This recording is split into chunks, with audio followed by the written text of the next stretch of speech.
The Stolen Kiss. Standing backstage made Dani very nervous. At the age of 4, it was his artistic debut alongside his kindergarten classmates. They were performing a play in which they portrayed rebellious farm animals that formed a rock band. His parents had dressed him as the most adorable little pig, with pink ears and a curly tail to match. Like all children, Dani felt relieved seeing his parents sitting in the third row. It made him feel calmer and believe everything would be fine. The music began to play, and soon the kids were on stage, beginning their performance. The nervousness was gone, and the adrenaline of the moment, along with the fun of the music, allowed Dani to enjoy himself dancing without thinking about anything else. When the song ended, all the children bowed dramatically and said goodbye to the audience. Dani hadn't forgotten his parents, who were clapping enthusiastically. Before exiting the stage, Dani kissed his hand twice and waved at his parents. The kiss intended for his father reached its destination, and he received it emotionally. Dani's mom was not so lucky. As the kiss flew quickly toward her, dodging the curlers in a grandmother's hair, the bowler hat of an elegant gentleman, and the colorful braids of a young girl, an agile hand intercepted it. The recipient of the frustrated kiss didn't even realize that the greeting which her little son had sent her had not reached its destination. But the kiss was fully aware of this. He tried to resist it with all his might when that cruel person took out a small, transparent bottle from inside his jacket. Once the kiss was locked up in the bottle, the kidnapping was effective. The kiss was desperate. The vessel was cold and hard, not like the skin he was meant for. His goal was to reach the soft and warm face of Dani's mother, not to spend his entire existence hidden in a glass container, trapped under the jacket of a person whom he could only define as evil, even without knowing him. The man had chuckled as he pushed the kiss away from its destiny. He had no affection in his life, and his mission seemed to be to prevent anyone else from receiving it. Before too long, the kiss found himself on a shelf surrounded by a vast amount of frustrated greetings that hadn't made it to its destination. A goodbye with the hand that someone had not seen in time. A barely whispered, "I love you." A "next time it's your turn to pay," shouted very loudly but suffocated by the music of a disco. It was a situation that the kiss had never imagined in his short life. Many could see the kidnapping as something beneficial. His time in the world was very short, even shorter than that of a butterfly.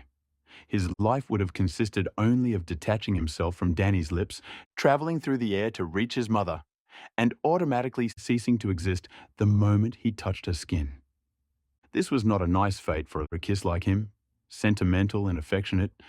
Showing love to a person was everything to him, just like for the rest of the greetings on that shelf.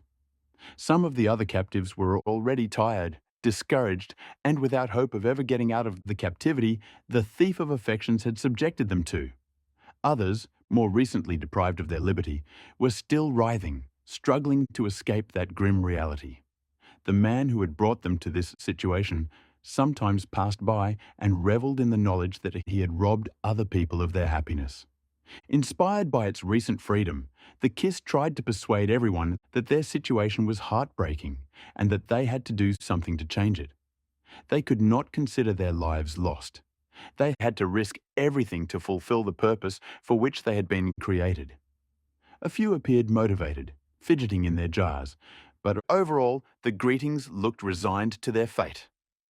When the kiss thought all was lost, a ray of hope came to him in the form of a song. In a car parked on the street facing the room, a love song was playing. The chords of the music flooded the room and began to wake up even the sleepiest greetings. One by one, they began to shake in their jars, motivated by the verses.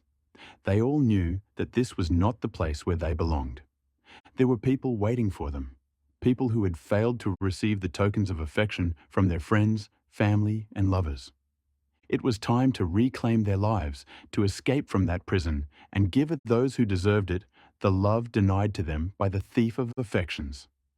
The shelf began to vibrate to the rhythm of the music, and the passion of the feelings that were desperate to escape from the repressive jars. When a few stirred, nothing happened. The wood of the shelves was more resistant than the effort of each one of them separately. But there was no piece of furniture that could withstand the collective impulse of all the sensations repressed for so long. The nails came loose from the wall, the wood gave way under the pressure, and all the jars flew into the air. With a great explosion, the greetings were released and were finally able to go to their recipients. They escaped through the window, and depending on their final objective, some went north while others went south, flying through the sky or moving between the branches of the trees. The kiss couldn't believe the air that was hitting him, and it took him a while to locate himself. It seemed unbelievable to him that he had been able to motivate the other greetings and, together, win their freedom. The euphoria made him move aimlessly as he was dragged through the air without knowing where to go. Finally, he remembered Dani, the most adorable little pig in the world, full of love for his mom and dad.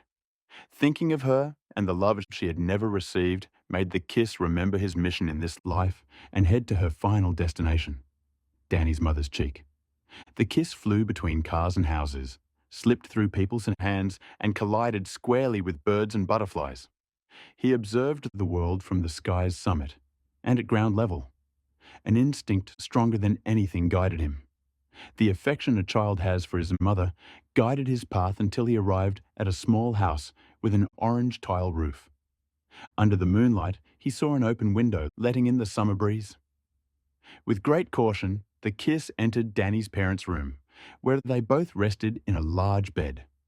Dani's mother was lying face down, and her hair covered part of her face. The greeting approached her cautiously, enjoying the last moments of existence. But that was his destiny, so without hesitating one more second, he planted himself on the woman's cheek. Feeling the affection that invaded her body, she continued sleeping, now dreaming of her beloved son